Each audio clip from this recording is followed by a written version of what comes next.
So yeah, we're going to have a couple of speakers just talking about their experience with working with refugees and engaging them in employment programmes, and then we will open up to a discussion. So just very briefly, for those of you who don't know, the Growth Company, we're a social enterprise, which is based in the north, and we deliver a wide range of employment, health, justice, and also specialist programmes, including refugee programmes.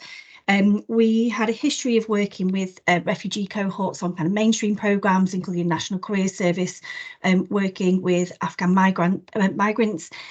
And then back in 2022, we were asked to create a solution for Ukrainian refugees settling in the north to find sustainable employment.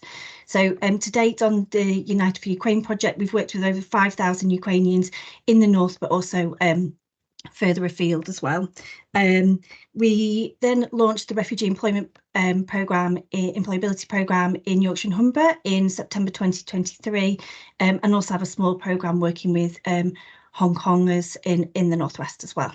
So I'm going to take us over to our first speaker. So I'd like to introduce Becky Brocklehurst, who is the Operations Director for Palladium. Over to you, Becky, please. Hi, lovely to see everyone. I think I've met some people before, so great to see you. So I was asked to kind of talk through our experiences on the rep contract that we're delivering in the Southeast. So I've got a few slides to share with you all, and if you want to pop any questions in the chat or at the end, it's not a problem at all. So I will share my slides.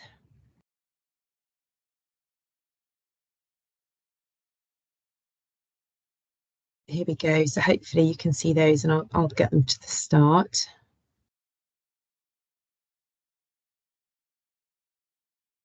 Can everyone see that? Yeah. Okay. All right. Great. So I thought today just talk through a couple of points here, and I've got an agenda. So just a bit about us as Palladium. Some of you may have heard about us before, some not. A really quick overview of the rep contract. I know quite a few people on the call deliver the contract, so I'll keep it brief, but just to give it some context. And then a bit about engagement onto the programme and how we've been finding that.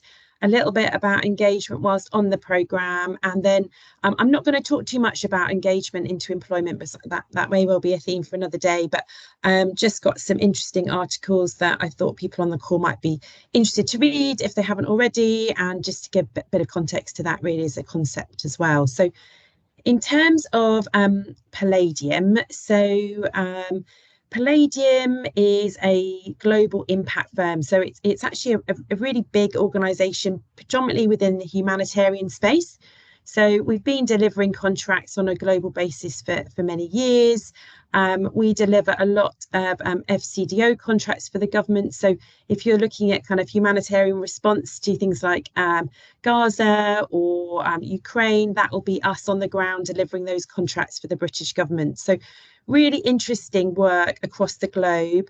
And the kind of refugee space for us was partly driven by wanting to bring that work, a bit of a triangle really, and do more about that side of things here in the UK. So we've been delivering the rep contract in the Southeast since the start. And really for us as an organisation, that was about kind of joining the dots really in terms of what we can do on a more localised basis. This is just a bit of a snapshot about us across the globe. So you can see as an organisation, we've got quite a few offices around the world and different operations. And when I share the slides, there's a link there to our impact report if you'd like to have a little nose at that as well. So in terms of the rep contract, so a really kind of quick snapshot overview of the rep contract. So for those of you who aren't aware of the contract, it's a Home Office contract. It's to speed up the support really in terms of that integration piece for refugees, predominantly Afghan and Syrian refugees. And I've got a slide on eligibility. And it's three main themes across the board, and those being ESOL, integration and employment. And depending on when people start, it depends on how much support they can have. Programme starts are weighted towards the front of the contract. It went live last September. So for all of us delivering, we're just nearly 7 months in. And the people on the contract can access up to 18 months worth of support. So these are the eligibility criteria. So you can see people can come through two different routes, a resettlement route, and they would be deemed to be something called package A. This is not what we put on our marketing material, which I'm sure everyone would contest to, but those coming through a package A route, they are already receiving support through their local authorities. And in theory, the support for those individuals would be employment support based.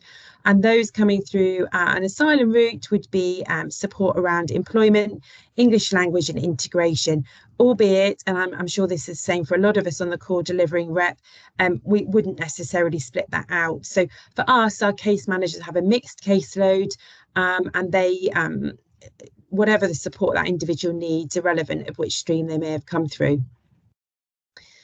So the rep contract is divided up across England. So you can see here on this colourful map, we are the turquoise chunk. So we're delivering in the southeast, and there are 9 regional lots. For us, we are delivering predominantly the majority of the contract ourselves, and then Migrant Help are delivering for us in Kent on an end-to-end basis. In terms of then bringing this back to engagement onto rep, so for us, this was a big geographical challenge. So I'm sure it is for all of those delivering rep. It's not that necessarily bigger contract, but we want to make sure that we've got our teams based at the points of highest need. So we took a really layered approach to stakeholder engagement, and by that I mean really looking at how we can split that up across the team so that people are clear on which organisations, and importantly kind of what level of organisation we're prioritising in terms of who's doing what. We really looked at where we could build those relationships with organisations that were already working with refugees, and that's been a really important part of this contract. I think it's obviously a group of people that we all care a huge amount about, and we all really want to help support and move forwards. And part of that piece was working with those organisations on a kind of multi-agency approach, really, to look at how we could work alongside each other and also fit in, I've called it a jigsaw, but make sure that we're kind of fitting in alongside what might be working well locally already. We found certainly across the geography, depending on where you are, depends on what level of support might be there already. So we've really had to work hard on making sure that we can spot the gaps and put additional support into those gaps, but also working alongside those organisations that might already be delivering in an area, and how we can work alongside them in a really collaborative approach. I think for refugees and any customers really coming onto a contract, it's been really important to try and make sure that that is as joined up and streamlined as possible, and clear. It can already be a really confusing time. I think we might struggle to navigate our way through the housing system. So I think for those people that might be newer to this country, it can be even more challenging. So we've really had to look at how we can have a joined up approach to that. The other things that we've really looked at is our case manager location. So we've taken the information around kind of the higher concentrations of service users and really looked at how we can deliver as much of a face-to-face provision as possible based on the areas of highest need. It's not perfect, it's not a perfect science given the geography, but that's certainly our approach in terms of how we mapped that out.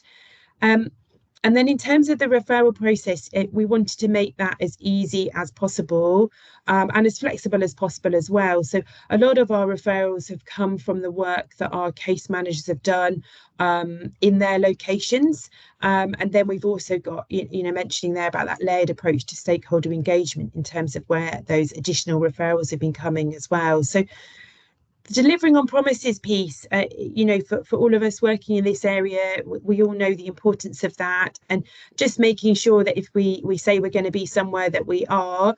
I think, particularly with this group, it takes understandably a long time to build that trust of those people working with refugees already in this space.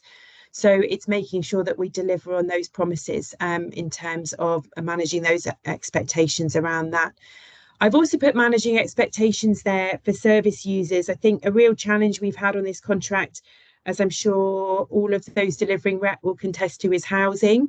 It's been really, really difficult. It's been very hard for service users. It's also been very hard for our team.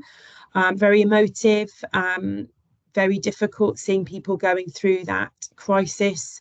And I think for us, it's been really important to manage expectations around that right from the onset, because understandably, people coming to us will see us as a point of support and help. And we've had to be really clear around what we can or can't control, sadly, within that space. And that's been a real challenge on this contract. And I think particularly given the number of people and the scale at which that challenge we're all experiencing, that's certainly been a large part of the contract in terms of what we've seen. So that was kind of our approach to engagement onto the rep contract. And this just gives a snapshot of where we've been seeing our referrals from. So for us, and you'll remember that kind of split of package A and package B. So package B being the customers that have come through of the asylum route. So for kind of awareness, that will be the people that are granted their leave to remain and then have that move on period. And particularly you can see here the kind of impact of housing, because for package B, they are the service users that may well have more challenges around having to find their housing, whereas package A might be getting more support through their local authority. So you can see the kind of compounding the challenge there in terms of what we've been needing to do and adapt our delivery to support. So referrals for us have come from over 70 different sources. We're really excited about that. It's been really interesting to see where those flows of customers have come from. And it's been across the patch as well. And the kind of the table gives a bit of a snapshot as to where we've been finding the majority of our referrals have been coming from. And then I just thought I'd talk a bit about engagement whilst on the programme and just our approach to that. So we've tried to cluster our case managers together as kind of case management cluster teams. Part of that has been driven by just having the flexibility within the face-to-face delivery, and part of that also is driven by that engagement for service users, so that they might get to meet another person. So if someone's on holiday, they've got that cover. We've really tried to recruit a team with lived experience, and language is within our team. So over 30% of our team has got lived experience actually on the contract, and we've got quite a few people that have got a multitude of languages that they can speak. I'm embarrassed to say I cannot speak all of the languages, but they really are a brilliant team in terms of that experience. And I think that's really helped with engagement onto the programme and also on the programme as well. You know, for those on the call, I'm sure a lot of you are doing this already, but the kind of flexible appointment times, service users have got very complex priorities. It's very challenging time for them. There's a lot moving. And we've tried to create a service that's very flexible and really understanding of the priorities that people are going through, and to try and keep case studies small as well, so that we've got the flexibility to be able to, you know, as an example, go and sit in the council offices for half a day looking at housing and supporting them through that. So that's been a really important part of our kind of engagement piece whilst on the programme, and trying to adapt our delivery to meet the challenges that our caseload are going through at the same time. And that multi-agency approach as well, just to try and make sure that it's as simple as possible for those people coming through the door in terms of the support that they can access in one place.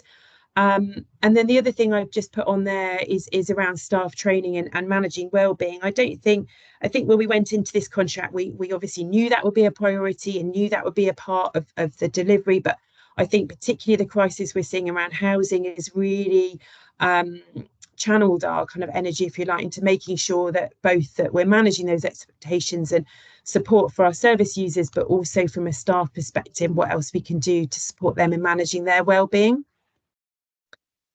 And then conscious of time, so I'm not going to read through all of these, but I've just put some slides on here to do with refugees and employment, and just you know, some interesting information, stats around just the kind of challenge we're seeing in the UK at the moment, and just, you know, as a forum, as a collective, you know, the work that we can do to pull together to look at how we can do things differently for those that we're working with on our refugee contracts. And I'll send this out, and there are some links there to these articles. I'm not going to read through all of this, but just some interesting ideas and concepts there about what we can do better to do with supporting people back into work.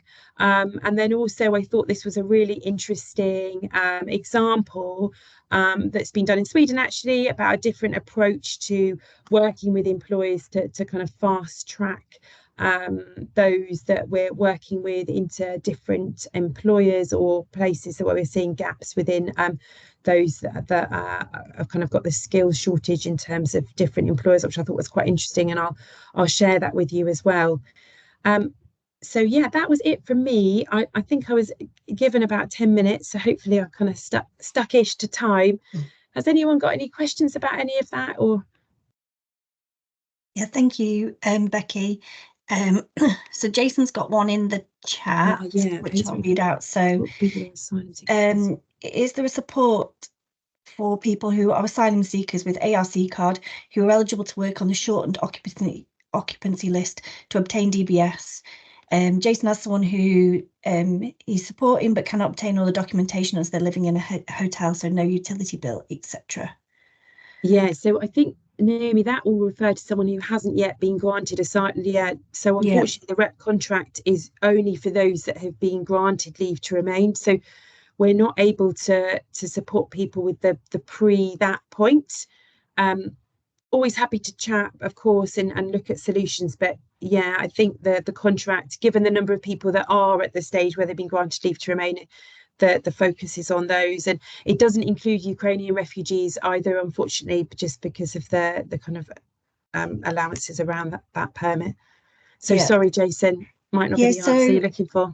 The rep doesn't, but I mean, if anybody else knows the answer to that, I know we both at the Growth Company and obviously Palladium work with Migrant Help, and I know they do some support with asylum seekers as well. So they might be an organisation, they couldn't make it today, but they might be an organisation that might be able to support. So we can look into that for you, Jason, and come back to you hopefully with an answer. But yeah, if anybody else knows.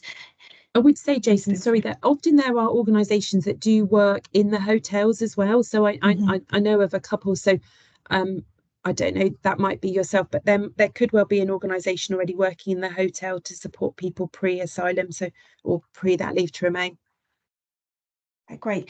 Has anyone else got any questions for Becky? Thank you, Becky. There's another one here. Do you have much experience with trying to support refugees into employment in a role which requires security checks, for example, in banking? Yeah, so that's a good question, and not yet. Ask me in a few months and I'll come back and see if I've got a different answer.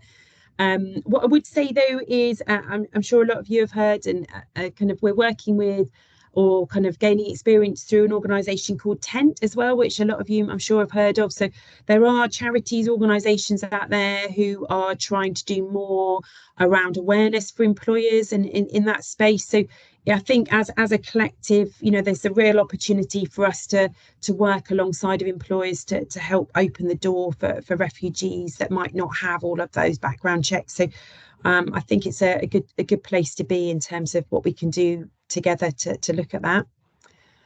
English language support, yeah, no problem at all. So I can talk about that now, or maybe on another call we could talk about ESOL as an area as well. For us, we've got an ESOL manager on the contract. So interestingly, from service user feedback, they really want the face-to-face support. So we are kind of evolving our delivery as we've gone live to look at more local based ESOL tutors as well to support with that integration piece at the same time. And we've also got some ideas in the pipeline for some more kind of self-service tools, which are just going through sign-off at the moment, so that people can do stuff outside of their face-to-face work as well. And we're trying to make sure it's a really reactive ESOL programme, so that, for example, if we're working with a big employer, that we can actually design something really quickly to support with the ESOL needed for that role or that employer. So we're trying to make our ESOL delivery as flexible as possible.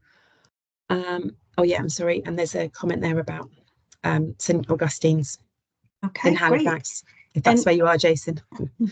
Thank you very much, Becky. So we're going to move on to our next speaker, which is Fahira Mulameyich, who's the Employment Programme Manager from Refugee Council. So I'll hand over to you, Fahira. Thank you very much. Oh, Fahira, we can't hear you for some reason.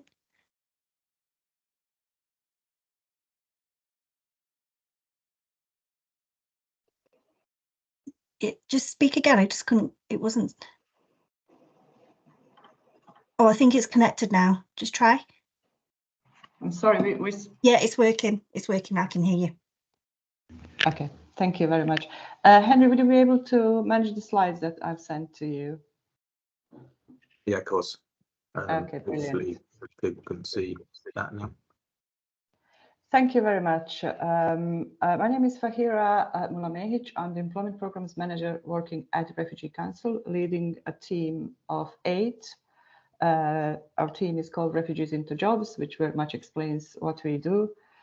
And we are part of the British Refugee Council, which is one of the oldest charities in the UK that supports refugees. Can we have the next slide, please? The charity will, before I start, I'm going to tell you briefly about the charity and then to provide an overview of our integration and employment services with a focus on the employment support that we offer to refugees. And I thought it's much better to hear from somebody who has used our services. As they say, a picture speaks more than 1,000 words or 1,000 words.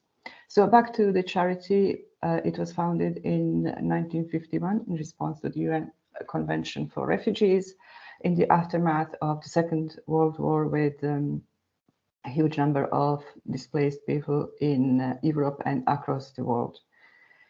The charity has been providing support and direct support and advice to refugees and people seeking asylum for over 70 years.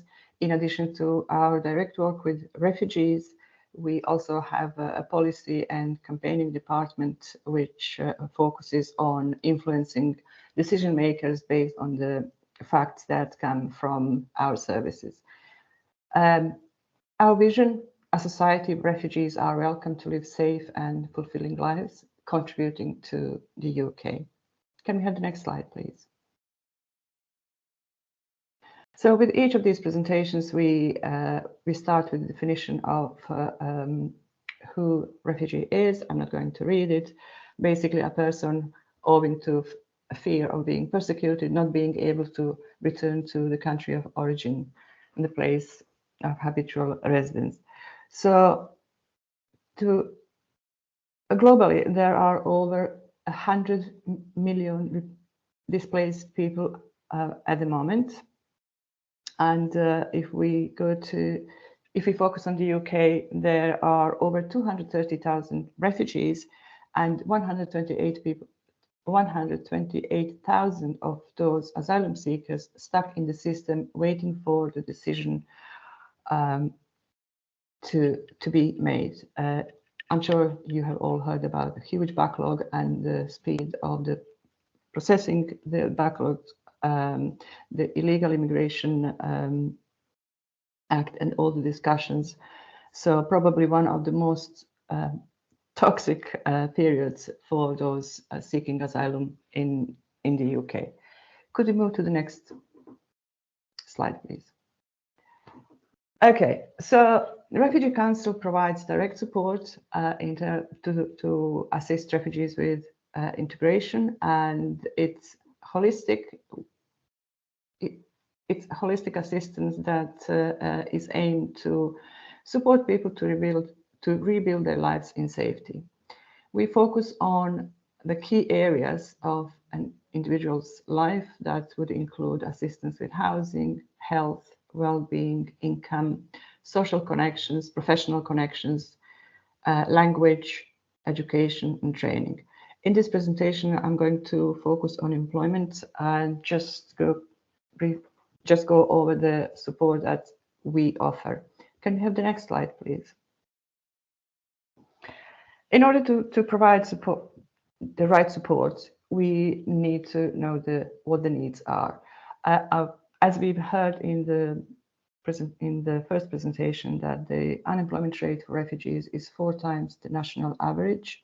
A different research was mentioned in the first presentation, but this has also been found by the University of Oxford and research completed in 2019. The reason behind this, challenges, massive challenges that the refugees face when it comes to accessing the labor market, starting with language barrier, which is the most obvious one. And then there is a clear unfamiliarity with new culture and systems. The UK work experience is something that people will be asked for when applying for employment, and anything acquired outside of the UK may not be accepted or may not be accepted at the level that it would be if it came from the UK. There is a lack of recognition of overseas education skills and experience. Again, it can be recognized at a much lower level than in the country where it was obtained. In order to upskill, requalify, to be able to reconnect with career, people need to pass exams, tests, and so on, for which they need financial support to cover the cost, exams, childcare, travel, and any other associated expenses that come. All of this have an impact on confidence, a sense of self-worth, and self-assertion. A huge part of the issue here is also mental health trauma, which comes from the experience in the country of origin, from the journey that people go through while coming to the UK, and finally the asylum system, where people can stay stuck for a number of years. I think a recent research showed that people stay in the asylum waiting for the decision to be made for about 3 years, and conditions of living in that kind of limbo have clear impact on health and mental health.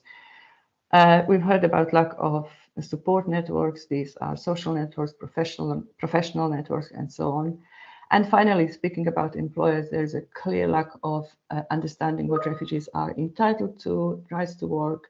There is a fear of breaking law, and there is discrimination. Can we go to the next slide, please? So what kind of employment support we would offer to a refugee joining one of our programs? First of all, we could start with an in-depth needs assessment and action planning session provided on one-to-one basis.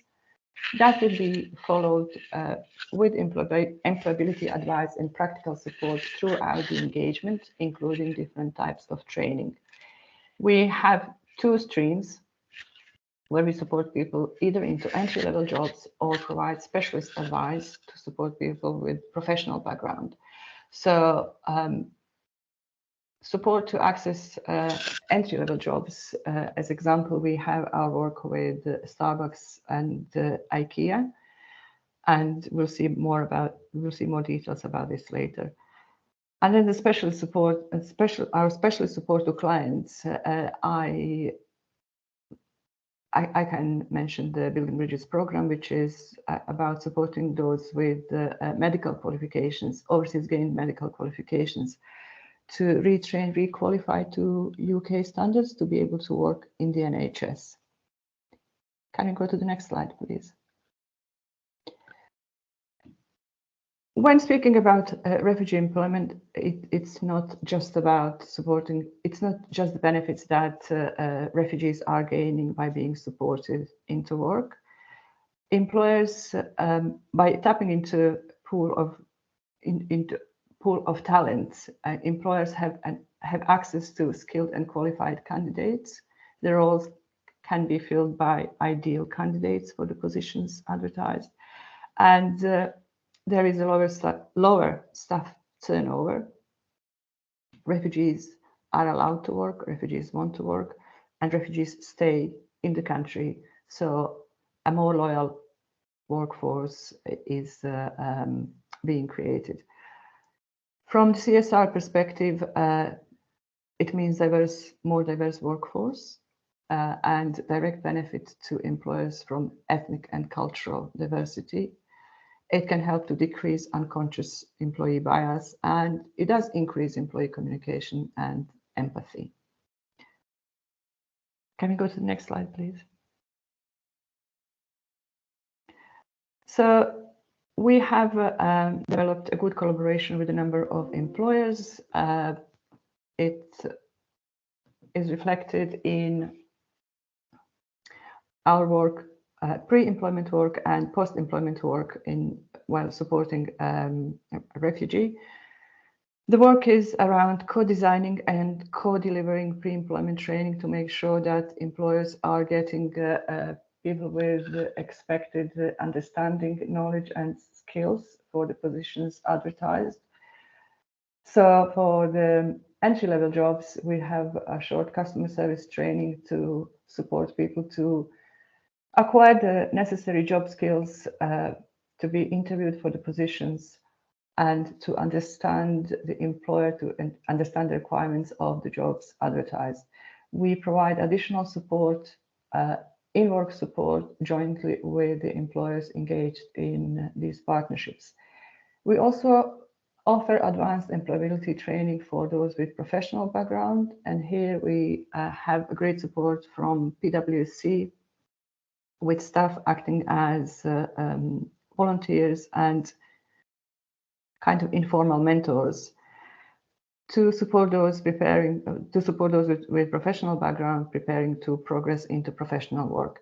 And then with both set of employers, we offer in-work support for up to 3 months with regular reviews, call-ins, and catch-ups with our clients, but also with staff who are working either as supervisors or managers of those employed. Part of our package to support refugees is refugee awareness training, and that is delivered to HR, hiring managers, and all the staff who may be participating in supporting those clients who join a company through these programs. Can we go to the next slide, please? So here is a short video that I wanted to share with you where you will see in practice probably most of the elements that I have mentioned in the previous slides, and then I'd be happy to take any questions that you may have.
Thank you very much.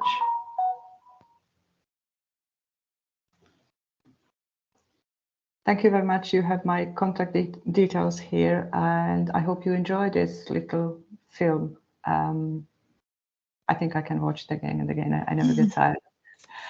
There is a question. Yeah, so for here is a question for you is, you mentioned influencing government. What conversations have you had with Labour as the potential new government about changing the tone of MPs and policy from negative to positive? We need this to help everyone in the sector and employees to feel confident to hire. Well, I would be happy to connect you with our policy team, where you can get more information about these conversations. But clearly, a lot of it's happening behind the scene in the running to the next elections. So yeah, I'm happy to send the contact of the colleagues who are working on this for more information. Great, thanks Fahira, that'd be great. Does anybody else have a question for Fahira? Please feel free to put your hand up or pop it in the chat. Matthew? I'm just wondering about your operational area for delivery of your employability program. Well, Starbucks, our Starbucks partnership is London-based. Our partnership with IKEA is extended to Yorkshire, where we also have offices, and we are, the main focus is on London, but we have employment teams in Leeds and a smaller one in Hull, where we also operate some of the employment projects. And the specialist project, Building Bridges program for the refugee healthcare professionals, is strictly London-based. All right, thank you so much. Thanks, Fahira. So I was going to pose a question. I know you need to leave shortly, but I was going to pose a question to you, Becky, and anyone else who wants to join in. So what do you think are the key challenges facing organisations in engaging refugees onto employment programmes? I don't know, Fahira or Becky, if you want to start, we can open it up. Well, some of the challenges to engage with employment programs, I would start with housing. It's one of the biggest challenges that people have, lack of address, lack of utility bills. Also, there can be an issue with opening a bank account. And if there are unmet health needs, health and mental health, that could pose. Speaking of female clients, for example, who are mainly childcare providers and caregivers to their family members, that comes on top of the ones that I have mentioned. So these are probably the first ones that come to my mind when speaking, but Becky may want to add some to this. And I know, Becky, you've made reference to housing as well. I think we all know that, that is really kind of a crisis point and the biggest challenge. But are there any other kind of challenges that you've kind of seen in engaging people onto, a programme that has employment in its name? Yeah, I think my experience is that people really, really want to work and really want to work really quickly. So I think actually we've not necessarily found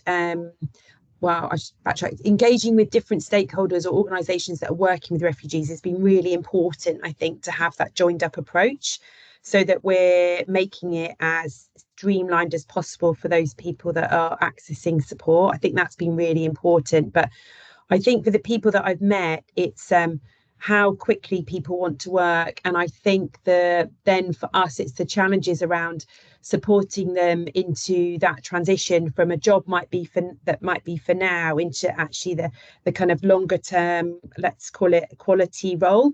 Because I think people are coming from a place of being used to working, used to, not being used to being on benefits, used to having money in their pocket, wanting to support their family, and the kind of pressure and stress that they're feeling around that. And actually, it's that kind of desperate to work. And our role is just trying to help them navigate that, but also give them the confidence, really, and help to navigate it getting into a really good quality role. I think that's really important.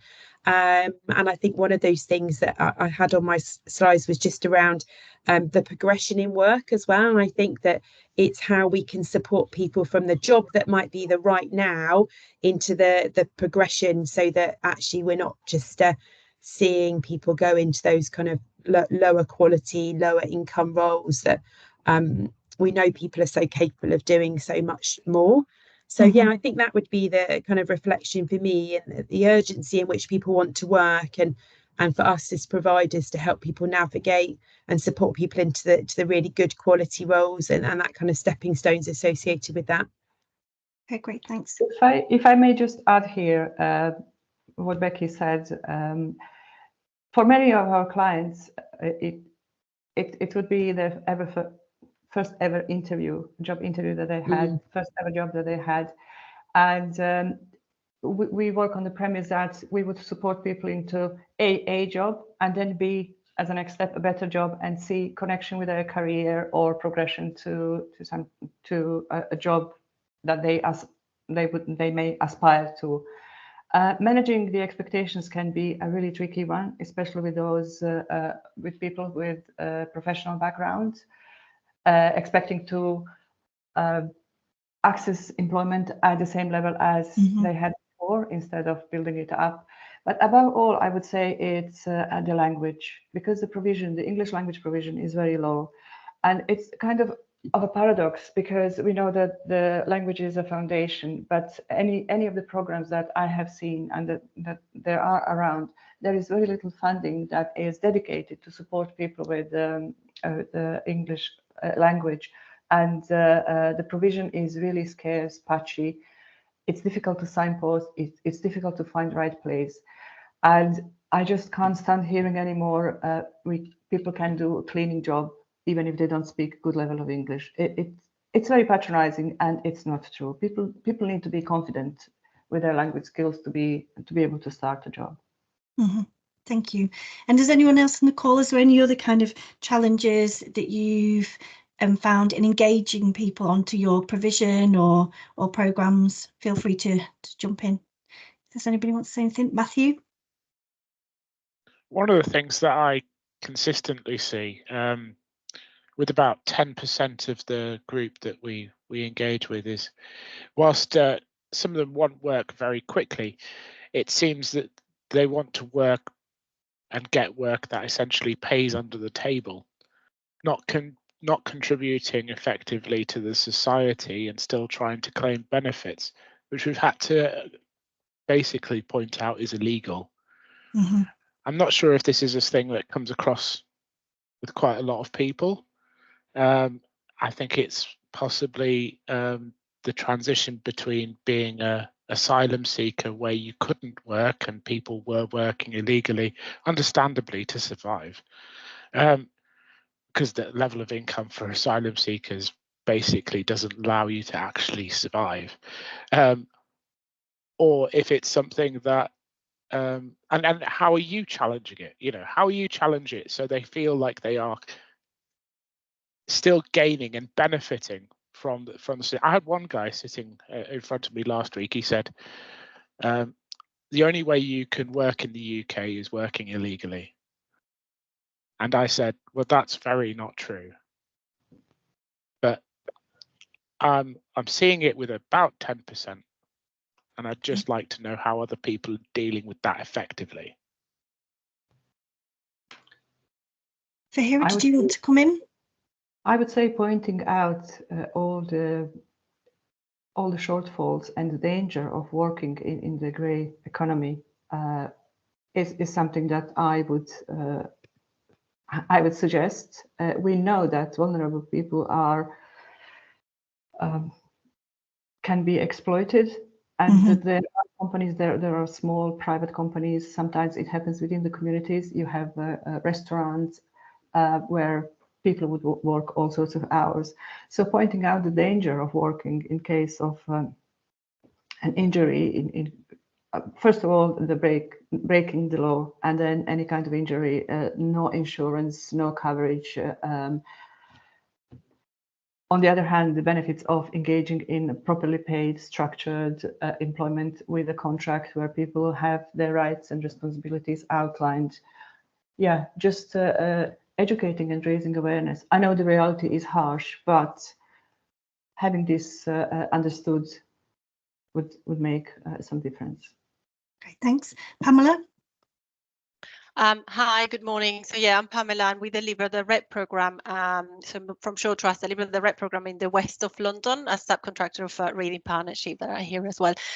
So what just thinking about what Matthew is saying, I think what we see a lot, and I think this is part of that managing those expectations and part of the integration piece that we need to do with our service users. There's a lot of people that come from a different culture, a different country, a different way of doing things. I think we have a lot of people in front of us that perhaps never had to do a CV, never had to do like a formal interview, and with formal interview questions, because it works a lot through friends and friendships back home, and who do you know, and working, you know, maybe informally in shops and things like that. So I think that's part of, and I don't think they do it because, you know, they want to work illegally, but because that's all they know. And I think it's part of our jobs is to put in front of them and say, well, this is how we work in the UK. You need to write a CV, you need to prep your interview questions, and you need to apply and have an NI number and things like that. So yeah, just we see that as well, but I think it's part of the cultural integration that we must do. Mm-hmm. Thank you. Mansib? Yeah, I was going to say, in regards to what Matthew was saying, what I tend to do is, because we get a lot of that in our area as well, of Halifax/Calderdale. It's all about not selling, sorry, like motivating them and saying, look, you can do that, but you've got, obviously, there's a chance that, you know, things will go wrong and it is illegal. So what we do is we try to explain to them in detail, like, why we do what we do, and tell them that, look, in order for you to buy a house, you need to get good credit score, you know, to rebuild your life in the UK. These are what you need, these are the requirements, and explain to them the reason behind. A lot of the refugees are getting told what to do, but they're not being told why they've been told that. So if we break it down for them, it just makes it a lot easier for them to understand. And I've noticed that works a lot of the people that I work with.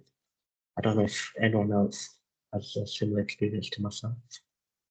Thank you very much. Does anybody else want to come in? Musharraf? Yeah, so just a couple of things from me, just regarding the service users working cash in hand. What we've found is working as well. We've got quite a few service users that are working cash in hand. But what we've done is we've got people into work, obviously, that are earning money legally.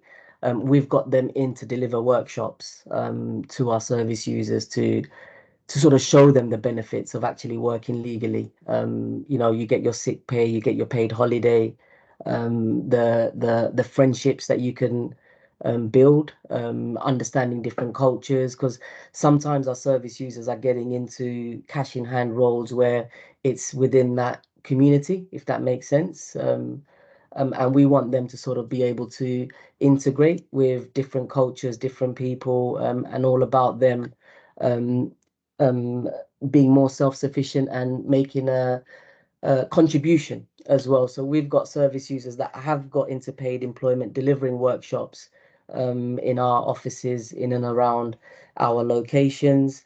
And just going back to what we spoke about housing as well, and the challenges we're facing with people wanting to join our employability program is a lot of service users are on the waiting list for a council house, for example, but they are fit, they're, you know, in their mid-20s, they're able to work, they're on the council house waiting list, but we are trying to tell them that it doesn't mean you will be getting a council house.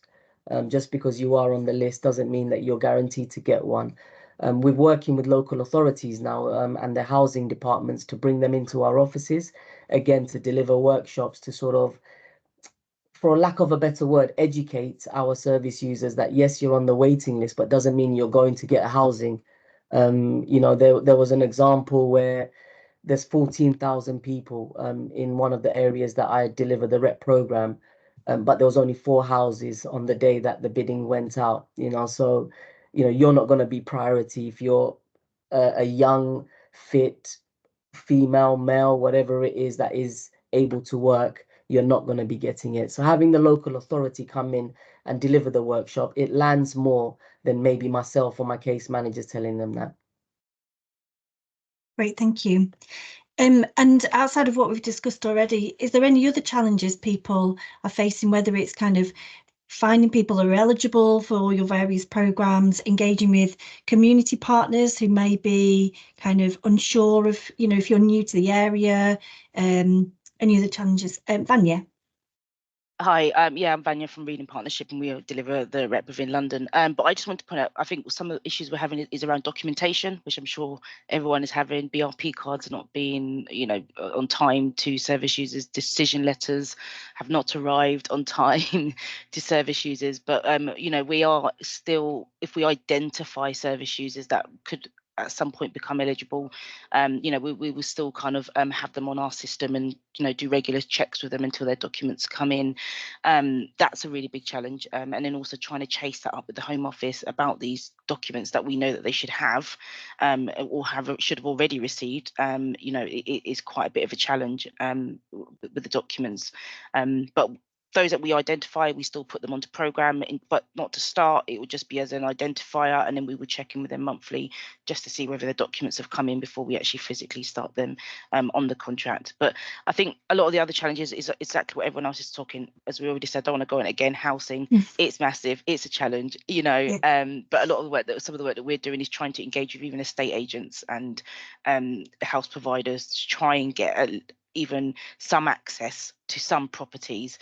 You know, they're not coming in quick and fast, but, you know, the other day we had one room. I know it's only one room, and it's one room with so many other people that need it, but we had one room and we managed to get one service user in that one room, which is, you know, a goal in itself. But, you know, housing is a massive crisis, but engaging with some of the estate agents is working a little bit. Obviously LHA rates are going up next month, might make a difference. It's not going to be very high, I don't think, from what I can see from the indicative numbers, but it's going up slightly. You know, but yeah, so but one of our challenges, documents, Home Office documents, they're just not coming out on time. Yeah. Okay, great, thank you. Fahira, I'll bring you back in. Yeah, just to add to what Vanya was saying, I don't know if you mentioned share codes, which need to be issued by the Home Office when people have a sort of offer. We have a number of clients who waited for a long time, and a couple of missed the opportunity because of not being able to provide it. Yeah, we have looked at the share codes because obviously I know BRP cards are going to be slightly dwindled out by the end of this year. But what we've found is some of our service users, their information is not on the system, or they're not being able to kind of get that share code access. And then unfortunately we had a service user the other day that the share code was coming up with a completely different picture, with a different person on there. So there's still glitches and issues even with that. But hopefully by the end of this year, hopefully the Home Office might have had that already sort of fizzled out, because obviously BRP cards no longer exist. So that's another thing we have to kind of keep an eye out, that BRP cards won't be there anymore. But one thing we had fed back to the Home Office is whether they're going to be putting a lot more information onto the share codes. So things like, you know, status lengths, the kind of stuff that we don't normally see on a BRP card, but whether they might add that sort of, you know, what schemes they might have come through, so that then it's all there. You don't have to wait for decision letters almost, because some of the information's there. Yeah. Okay, great. Thank you. And how, I mean, is anybody working with local communities to engage people onto your programs? Are you working with community organisations? You know, are they kind of a key part to your engagement? The Refugee Council, we have different referral routes. Self-referral and then referral to the networks that we have in partnerships, which is made of refugee community organizations or different agencies providing support to refugees. Thanks. So does anybody have any questions that they would like support with? So if anyone's facing any challenges at the moment that they would like, you know, to use the forum, that's what we're here for, to like support and share best practice, ask questions, help each other. So if anyone's got anything that, you know, there's obviously quite a lot of challenge that, you know, all of us are really facing, and some of them are kind of systemic around housing, etc., documentation. But if there are kind of anything else that anybody would like to ask or need support with, please pop your hand up or pop it in the chat and we can see if we can support you. Greg. Hi there. Just a searching question, really, geared towards everyone who's delivering services on the front line and supporting individuals, really. Obviously, programs will be employing people with a mixture of languages to support the range of customers that you have access to. But is there any pitfalls when it comes to the technology and supporting these people? Or do people have any kind of needs in terms of, obviously people use language line, what are the experiences of using services like that? Is it up to scratch, or are there needs for the other support beyond that in terms of technology and language access? Yeah, do you want to come in? Yeah, just so for us, we use Clear Voice, which is part of the Migrant Help sort of sister company sort of thing. But one other thing that we've been running a pilot since last year with a translation app that's just obviously within Reading Partnership, and that's been working quite successfully for us actually. So we've got a translation app with a company called My Juno, which is part of My Manu, which is another company. It's an app that they also do, but the app it does voice translation, it does text translation, it does document translation. The app itself, we can also set up group chats. So what we've been trying to do with some of our ESOL classes is put sort of like the students with their ESOL teacher in that same sort of group, and then they can send messages to each other. But the beauty of it is that obviously the app can be set to the language of the client, and so whatever I send in English will automatically arrive to them in their language, and whatever they respond back to me will automatically come to me in English. So it's been really successful pilot so far. We've only run it on a few of our other employability contracts within the business, and hopefully we're in talks with the developers at the moment to kind of even try and see if we can maybe bigger scope with the rest of our business, if you want to say. But that's been working really well, and I'm sure at some point the providers would be happy to kind of have their details out. I can always put someone in touch if anyone does want to engage with them. I know that they're doing a lot of work within schools with their app as well. Kids that speak another second language, English is their second language, but that's been working quite well with us. Even though I know there's Google Translation, there's all these other apps, the only beauty with this app is that obviously we've had a bit of control in terms of the languages that we need.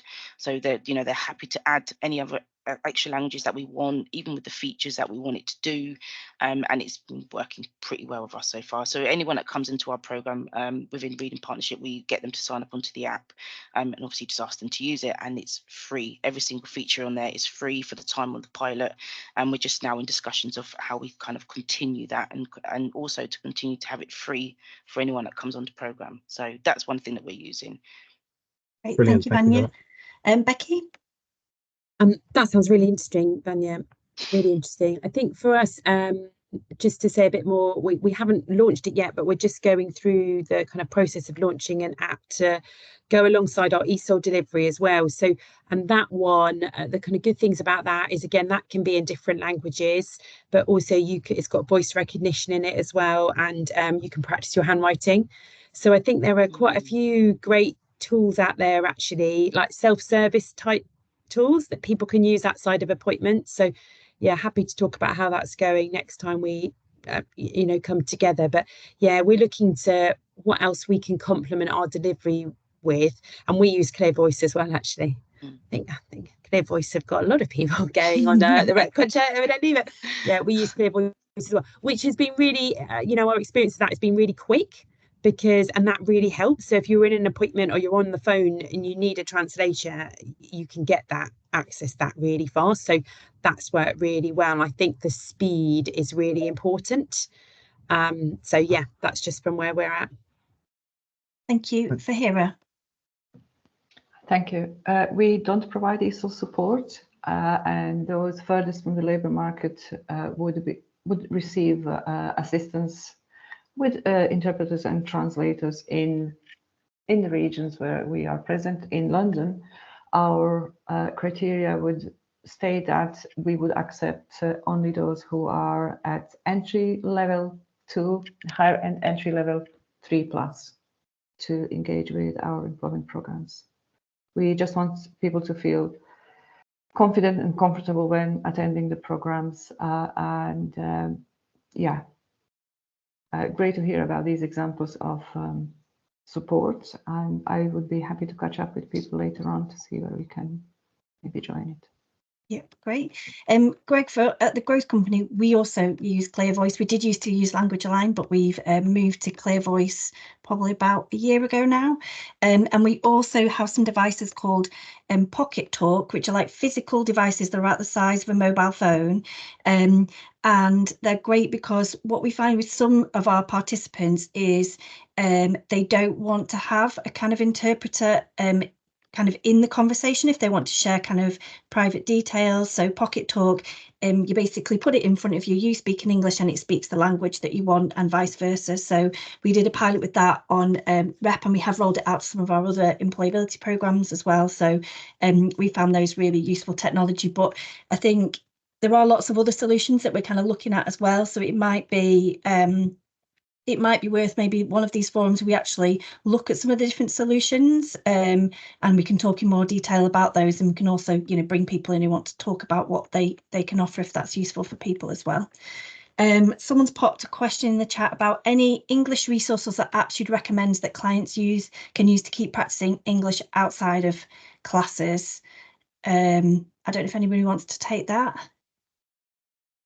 I'm just going to add some stuff in just a couple of minutes. I'm just trying to find it, and then I'll add a couple of things that I just know about. But I mean, from a personal perspective, so I did languages at university, so I kind of relay what I would do backwards, if that makes sense. So it's things like, you know, asking people to watch things that they're interested in on TV with subtitles, and so having the subtitles, watch the program in English, but also have the subtitles in English. That's, you know, quite a good way. Recommending, you know, YouTube videos, that kind of thing, that people can watch, you know, something that they're interested in. But then also, you know, depending on what you're delivering, but, you know, getting people in just to have conversations and having somebody in the room that can kind of guide that conversation and keep it going, but also just to build people's confidence in having those everyday conversations as well, and practicing as much as possible, because to really, you know, learn a language, you need to be speaking it a lot. So it's trying to encourage people to be in situations where they are going to be using their English. So that's just something that I would personally recommend. I don't know if anyone else has got, I know Vanya's going to pop something in the chat, but anyone else got anything, please? Naomi, you just reminded me, prior to the pandemic, we used to run conversation clubs where people would come together in person, and we had a huge number of volunteers engaged in providing this kind of support. At the moment, this is happening on the health program, where we have 17 retired, semi-retired GPs who are actively engaged in educational assessments and so on, who support our doctors with the language and communication skills. And it also worked on different levels before, so probably could be provided online as well. Yeah, no, that's great. Matthew, do you want to come in? Yeah, so about a month ago, we did an event within a job centre, actually, but it was an informal event because we had a number of people on the programme who had all identified a very similar issue of being isolated and alone, and they all shared the same language. But we decided we'd do something informal, so like an informal conversation thing. And I ended up facilitating board games, believe it or not. It was great fun, but we did it in English, so it was a good way of them just utilising informal English. Because whilst ESOL's great for, well, grammar and knowing how to use your language correctly, I don't think many of us on this call will have learned English in a classroom. We'll have learned it from our parents, from our friends, from our groups that we socialised with, and then we'll have learned the higher end of English in academic settings. Does that make sense? Yeah, Yep, total sense. Yeah, so I think, you know, something we do, we have, I think we call them conversation clubs, and we just bring people together and chat and, you know, have coffee, cake, that kind of thing, and make it an enjoyable situation, but, you know, and scenario, but getting people who, you know, speak different language, but practicing in English together to try and also, you know, improve those networks as well. So it's great. There's some really good suggestions in the chat. So thanks everybody for popping that in. Okay. Any other burning questions that anybody wants support with? Anybody want to ask anything? Okay. Henry, or Elizabeth, I don't know if one of you were going to do a quick ERSA update. I don't know if Elizabeth's still on the call. I think she was on a train, so I don't know if she's dropped off. Yeah, no, I'll do the ERSA update. But yeah, no, thank you so much for sharing, and I mean, thanks everyone for contributing. It's been really good to hear good sharing of practice.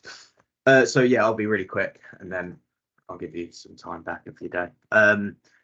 We spoke a little bit about influencing politicians. So ERSA have just released our manifesto ahead of the upcoming general election, some point this year probably. So we split that into 5 key themes. Jack, my colleague, is going to put it in the chat. Please read through it, share with your local policymakers, share with other organisations internally with colleagues, use all the recommendations, some of the recommendations. Yeah, just any further promotion that our members can do would be great. On that political note, the Work and Select Committee have opened an inquiry into the devolution of employment support. We've done a call for evidence so our members can contribute, and then we're going to compile their contributions and then submit that. Jack's also put the link to that survey in the chat.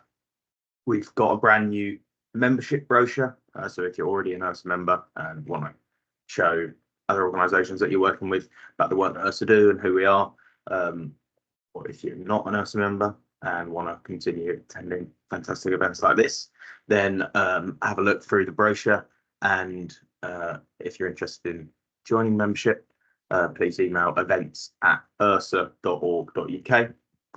And then finally, and I feel like I'm treading on your toes a bit here, Naomi, but the next Refugee Forum is scheduled for the 19th of June. If you would like to present, or if you have any ideas about potential agenda topics, please also email events@ersa.org.uk, and it would be great to have you involved as much your forum as it is ERSA's. So yeah, please do continue to contribute. But yeah, back to you, Naomi. Thank you very much. Okay, great. Thank you everybody for joining. Really appreciate your contributions and look forward to seeing you all on the 19th of June. Have a lovely Thursday, everybody. Take care. Thanks, everyone. Thanks. Bye. Bye. Bye. Thanks, guys. Thanks, everyone. Bye-bye. Thank you.